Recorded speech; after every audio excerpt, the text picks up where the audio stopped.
Hi, everybody. Welcome to the fifth installment of Off the Record. This is the first live show I've ever done, so I'm going to introduce a man who needs no introduction. Uh, so I'm not going to give him one. How about introducing Mr. Dan Reed? Hey, Patrick. How are you? Good to be here. Good to see you. I was out grouse hunting this morning, and I Yeah. was thinking of you and me getting out there. Grouse hunting? Grass hunting. Oh, yeah. grass hunting. Grouse. I was like, is that a kind of mole? It's a bird. It's a bird. A bird. Grouse, yeah. Okay. And that's all a lie. So, Oh. yeah. So you just came in from Europe.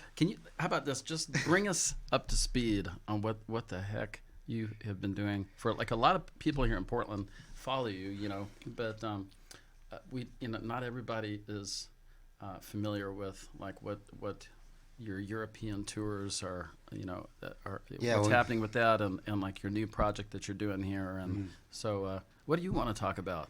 Well, it's mostly we've been just getting back to doing music again full time. We took a long break, especially I did, and then the network guys went off and did projects with a lot of other artists and still are. And Blake Sakamoto, who's still a prominent figure here in Portland, kept suggesting us getting back together, and that just happened to be the opportunity where all the things aligned for us to do that. And we enjoyed being around each other's company so much, especially musically and on stage. We decided we continue to write and record and tour. So Now you were signed to Polygram back when the music business was rocking, a completely different model back in 1987. What were some of the biggest moments that you had touring with Bon Jovi, the Rolling Stones? Are there some moments that come up that you remember as some of the biggest? Because not everybody's familiar with that, so it'd be fun to hear you talk about that. I think the ones that have stuck with me from those times aren't like the rock and roll story type moments. It's more about the finding how some rock stars can be tremendously humble, to where like Charlie Watts, the drummer from the Rolling Stones, all those suits. Jazz guy, by Yeah. the way, too. He's like he can really play. He's playing like what do you call mixed grip still, right? All those beautiful suits he wears. He's got Classy. He had a sewing room on tour, and he's a tailor, so he's making all those suits. And he would also come and wish us all good luck before every show. So there's moments like that I think I remember more. That I guess maybe choose to remember more than anything that was wild and crazy or dark, from those days. How has the music business changed since then? I mean, can you even put that into, a few paragraphs of how you could describe The like Seattle what it's scene. like then versus like what it's like now? Because, I look up to you as one of those people who is an independent artist and making it happen. Try to, yeah. On your own. You're playing. How many dates you play a year? God, Probably I don't know. 200. Jesus. It's up in the between 150 and 2, yeah, something like that. And so, how do you, the model used to be, you used to have these ginormous record labels, and then you had terrestrial radio, so you could put out a single, and they had the money and the cachet, and they just plaster it all over the universe, right? And then you're a star, and you got a hit record. Now it's like you have to build a relationship with each radio person. You need to make that network really on your own, almost. Well, with everything that's where music is basically free for everybody nowadays. On Spotify, it's It's kind of like a business card, right? Absolutely. It's Right. just to get people to either buy your, tickets to see a show or get some kind of merch or follow you with some kind of, club or something that you have together. That would be why you're making music now, is to kind of just keep that other part of what the music business used to be alive. I mean, So I see obviously, it. the reason to make music is to make music. Yeah, if Right, you want to but do I it mean, as a it's like, living, though, if you you know- want to pay your rent and bills and stuff like that. Yeah. But yeah, if you don't have that creative drive inside of you to write music and melodies and lyrics or whatever rhythms, that just going after it as just a living, then you get all kinds of tribute bands and people that are maybe drinking too much. And There's tons. Of I drink just the right amount There's these days. there's tons of tribute bands now. Yeah. Comment on what do you think? It's huge. Why Well- is it? Because I see there's like 4 million of them. I remember I did a tribute to Ray Charles. We did it with the symphony. It was a big success. And then after that, there was like, I mean, there's it's like all tribute bands. It's cool that know? musicians are being able to have a living, to be able to go out and play music and play classics and stuff. I think that's great. And I think it's also part of people wanting to relive eras when music was really, quite melodic and memorable, and it symbolizes, good times they had when they were in high school or college or whatever. So they go to see a Journey tribute band because it's playing all the songs of your youth. Mm-hmm. And so why wouldn't that be popular as opposing to go see a brand new band that's writing just as good songs as Journey did, but you don't know them yet? Yeah, you know what I mean? So the money's there for that. There used to be some tribute bands, but those bands like Journey were always coming out with new material. Oh, yeah. What's changed now where the focus has become, so there's so many, there's 400 tribute bands and very few. But there's now 1 million bands you have access to, whereas before you had 1,000 because Mm-hmm. of the record companies only released certain things through the pike. Now with the internet, you have access to 1 million really great artists around the world. So the market's flooded that way, and I guess at the same time the tribute band, cover band thing floods equally with it. Mm-hmm. So it all just kind of grows. Hopefully, I hope that's what's going on. Mm-hmm. Take us back to Key Largo, working with people like Tony DiMacaulay, Yeah. and your earliest memories of getting your start here and kind of having that hope for the big time. Well, it was the Mott Brothers at the Last Hurrah, right? Mm-hmm. And Tony, and gave us our first shots at playing the clubs. And we always tried to write music that you could dance to, and also at the same time, especially in the early days, it was just love songs and just love songs you could dance to, and had some kind of hooky guitar riff or whatever. And that was our focus, is to try to mix rock music with dance music. You could say funk music or soul music, but something that you can shake your booty to, that type of music. So that's where we started off, and then we couldn't get signed for a long time until we started getting a little deeper with the lyrics, right? And I remember we played this. Is that what you attribute the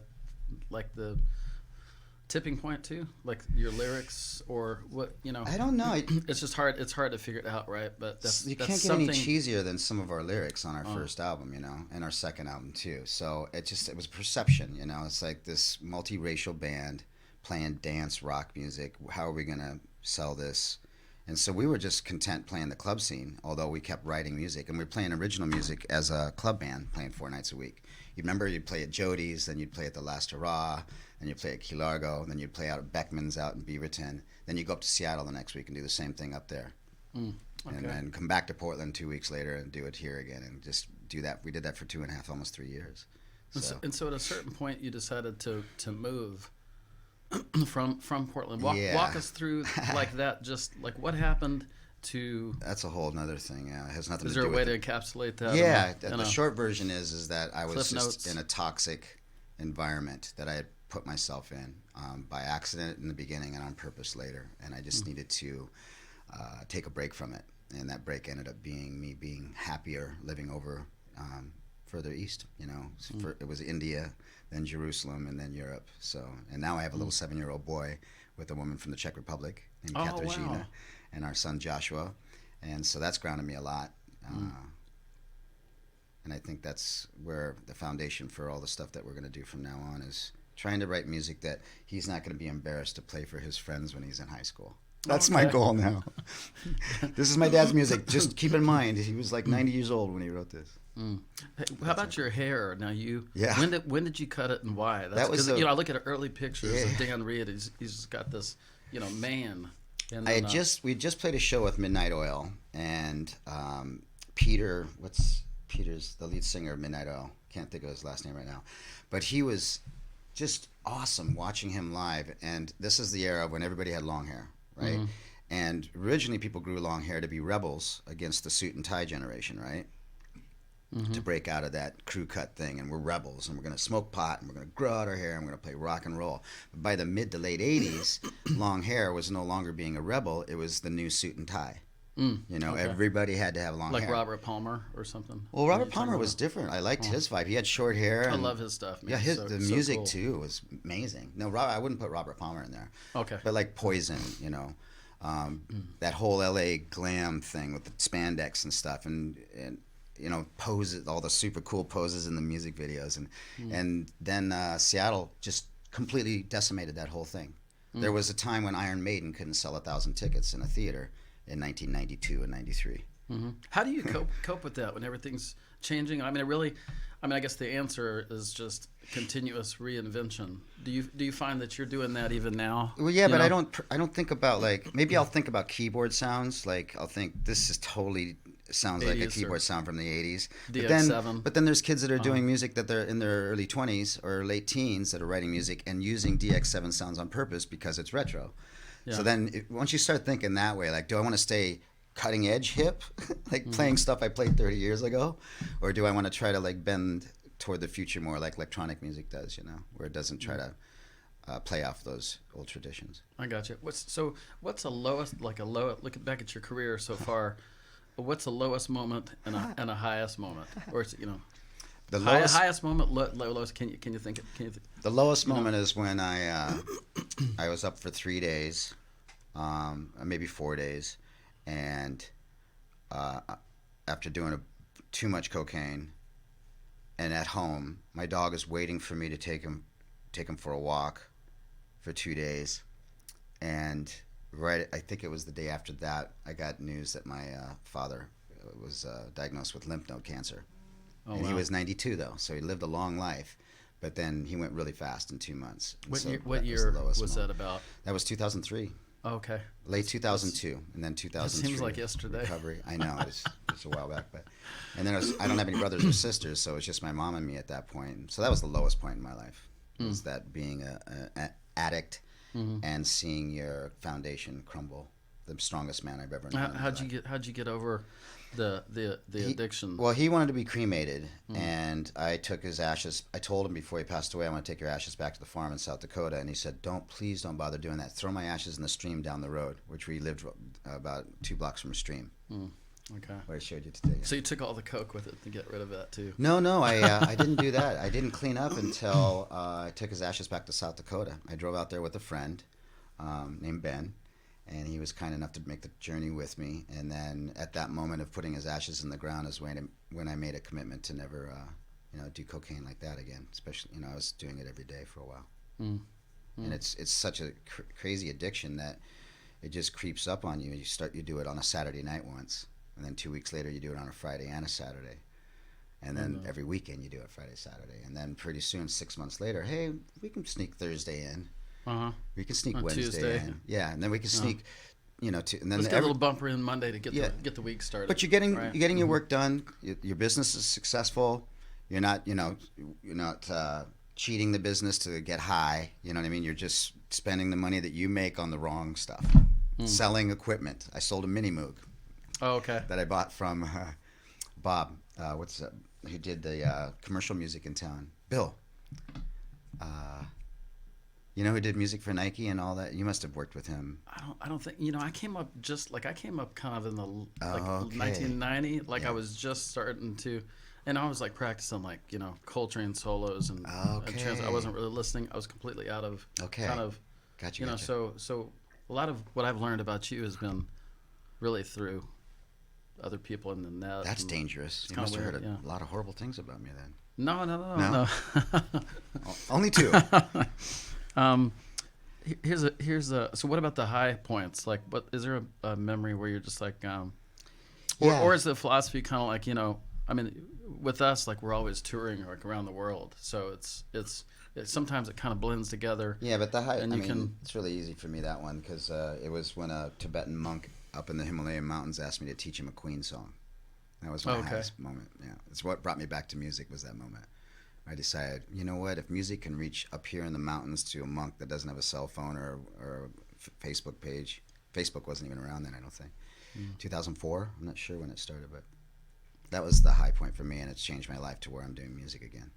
Right on. And then speaking of promoting music and like authenticity, how do you are you conscious like about what is when you're promoting music? Like, is there a line between promotion and still remaining authentic? You seem like you walk that line very well with because you have kind of these spoofs on yourself. Yeah, which I love. I think those are want to do more of that even, like try to make short films and try to have some underlying intention Where can people go see that if they're looking for it? Just search. That stuff's on the Dan Reed Network Instagram page. It's Okay. on my Dan Reed Network Dan Instagram Reed page. 2112 page, Instagram, and then it's on Facebook and all that stuff. And you're doing all the page. Dan's doing all this stuff on his phone. You know, he like edits it, creates it, and then he gets the band involved. Well, and it's everybody's like, acting in it. You know, they're all doing everybody's doing their parts. And you it's know, kind of for like sure. it's And sort of like conceptually wise, too.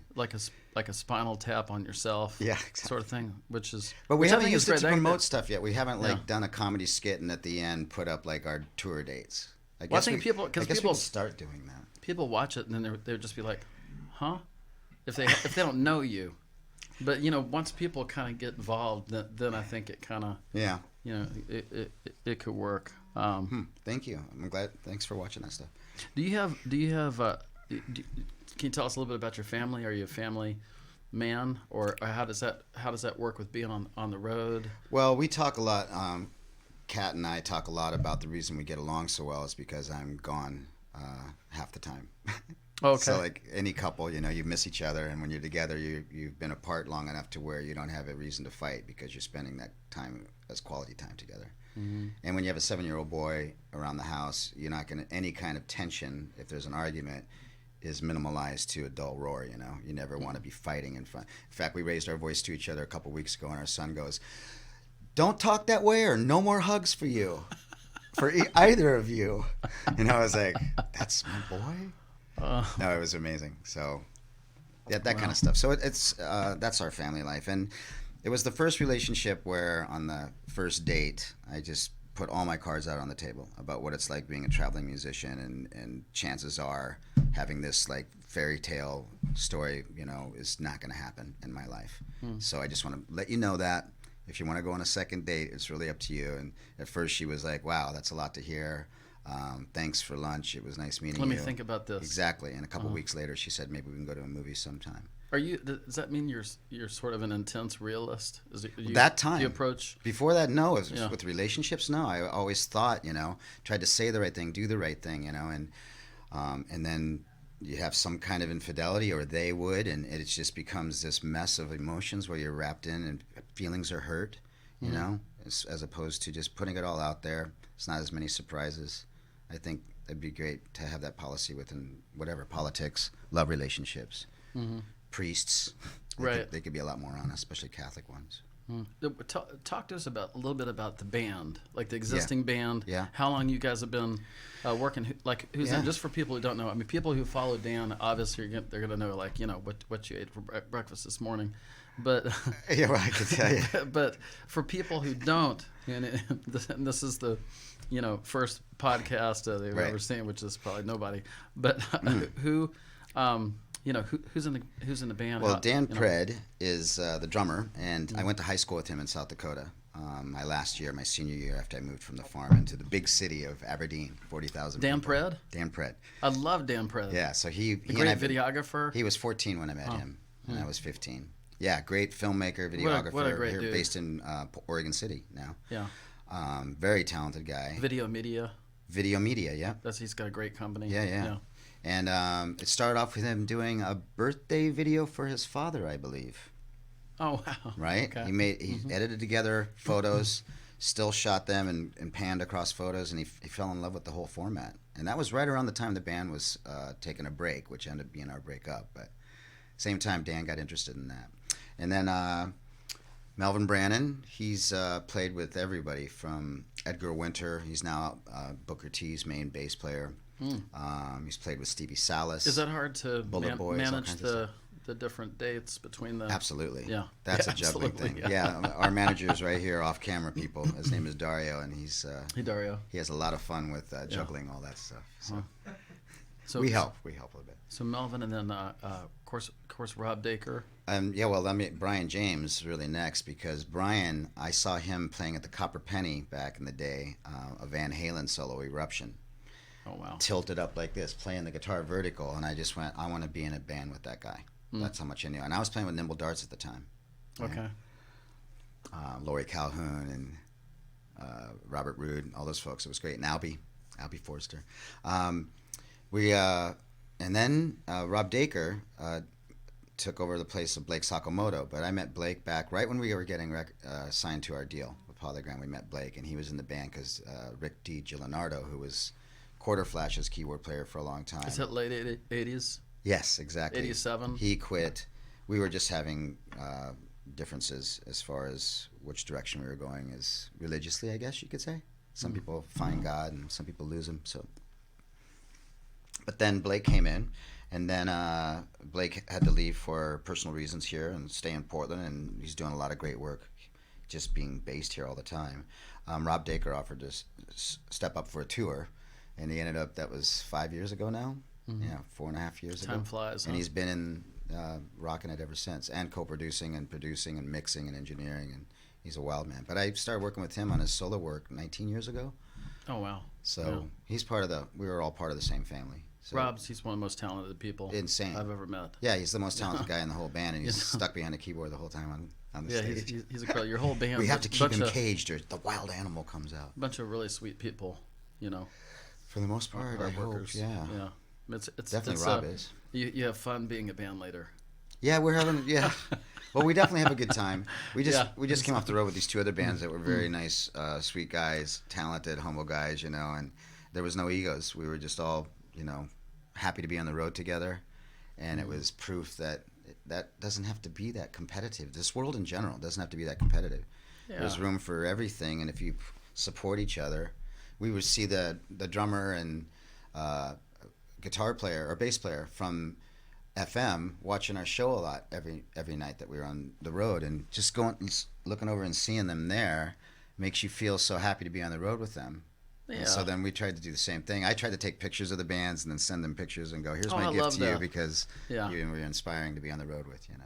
Because we're kind of in one level or another in the happiness business, sort of. You know, I mean, spreading, hopefully, you know, spreading some, Yeah. you know. I mean, you must have met a lot of musicians that are miserable.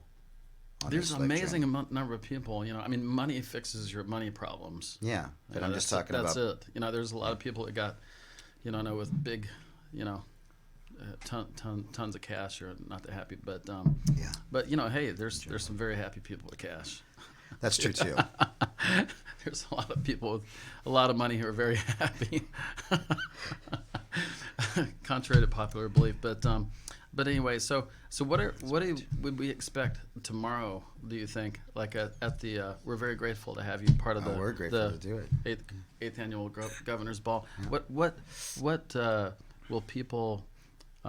What do we expect to see tomorrow from the Dan Reed Well, Network? I think it's You're gonna- like Dan Reed. Yeah, no, it's Me? going to be probably a little more bombastic than what the other balls have been. I'm not sure, but I've seen the lineup the last couple years. So it's going to be a little heavier than that stuff, but very, very funky and called Groovalicious. Groovalicious. And Groovalicious. is this all a lot of new songs? I don't know if we'll play any new songs tomorrow. I think we're going to play stuff that people from Portland knew back 30 years ago. Okay. Yeah. But we're gonna- Slam, you have this new record. Yeah, well, no, that's just a remaster of the record the from remix- 1989. Oh, okay. The new record. So it we're- hasn't been. The new record we're started recording next week. Okay, and here in then, Portland. so you're going to be here for a few Till the weeks end of recording? January, yeah. Oh, okay. Yeah. Okay, so tomorrow. So we're going to play a lot of the songs from Slam, that record 1989. We'll play the songs that everybody knew from that first album, which was 87, late 88. And then we'll play maybe a couple songs from the third album, the Polygram record too. Where we're playing an hour and 15 minutes, right? Something like that. Yeah, so that Yeah. we're covered. You know, not. And we might even throw in some tribute band moments. Yeah. You'll yeah. never. What's your favorite tribute? Uh, Some. September by Earth, Wind and Fire. Oh, okay. Okay. If I That could be in a sounds good. tribute band, I'd be in Earth, Wind and Fire. But I'd want to play like the keyboards or something. Not the bass player. He's just. I wouldn't be dancing good around. enough. I don't Yeah, think I could yeah. play that funky So if people for want like to stay, 5 minutes straight. if people want to stay in touch with you, obviously just danreed.com. Yeah, that's the website. And then, And then there's, what else do you want people to know about? well, we're going to do this new record here in Portland. That's going to come out next September, October. I think it's one of the, if not the most forward-thinking record that we've ever done. But it's Why? How come? Because we're going back to the Be future. like a kid. I'm just going to keep We're asking going why. to go back to the future Why? because we're looking back at our roots of what, why we started playing together in the first place and why we enjoyed it so much. And it was always that funk rock stuff, And so, Isn't that the key? I'm sorry to interrupt, but like, isn't that the key to like, in this crazy business? Like at the end of the day, you look around at who's still standing. yeah, You know, and generally it's people your heart's in it. Yeah. The bad thing is, I mean, is it'll crush you if you're not both a warrior and a sensitive person, like in the same. You have to stay in touch with all that, but Hopefully you that's true. you look around, and the people whose hearts are in it, you know, hopefully are. That's who you're looking well, at. that's the only reason we got into it in school. Remember, we first fell in love with the idea of a melody, or you playing the horn, or whatever your first instrument was. Oh yeah, I try to always remember why I first started playing. Yeah. It's that simple. So you're gonna finish the record here, and I'm sorry I interrupted your. Oh, not at all, no. And then we just want to get. I think we want to focus a lot more on doing some film projects that's based around using music and short films, and that rather than going the traditional route of making just music videos, we want to start telling more stories that have some kind of intention or what do you call it, moral to the story type of thing. Could be a dark moral, could be positive, but some like kind of a pivot off of some of your tongue-in-cheek videos well, that you've been filming. It could be comedic moments. Hopefully we'll reach some dramatic moments that tug on the mind and heartstrings, but something that's interesting to watch as opposed to just guys jamming a song, or gals just jamming a song out, because haven't we seen enough of that? I don't know. So great. So we're talking as a collective, the whole band. We're all in on this, trying to figure out how to figure out like what's that intention, and where's that line you can walk without being just ridiculous, Yeah. So moving forward, given all the things you've done so far, what is it that you hope for, like for the group or for you, like just in the future? Well, first, world domination, of course. Right. We definitely want that. And then Mars. We want to dominate Mars. Okay, Mars. Yeah, because we know they're going to build like, terraforming and start getting oxygen out there. We want to be because the Earth is flat and it's of course, limited, right? So we're. I Gonna thought have to, the Earth's even concave a little bit.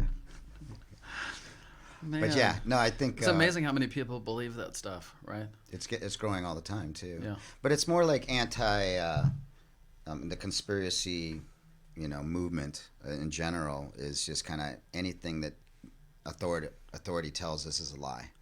It's based in that. So, the moon landing was a lie. 9/11 was a lie. The Sandy School shooting was a lie. And once you start believing that stuff, then it's like, yeah, the whole globe Earth thing is a lie. NASA's lying to us. Every airline pilot's lying to us. Everything, so it's easy to kind of fall down to that slope.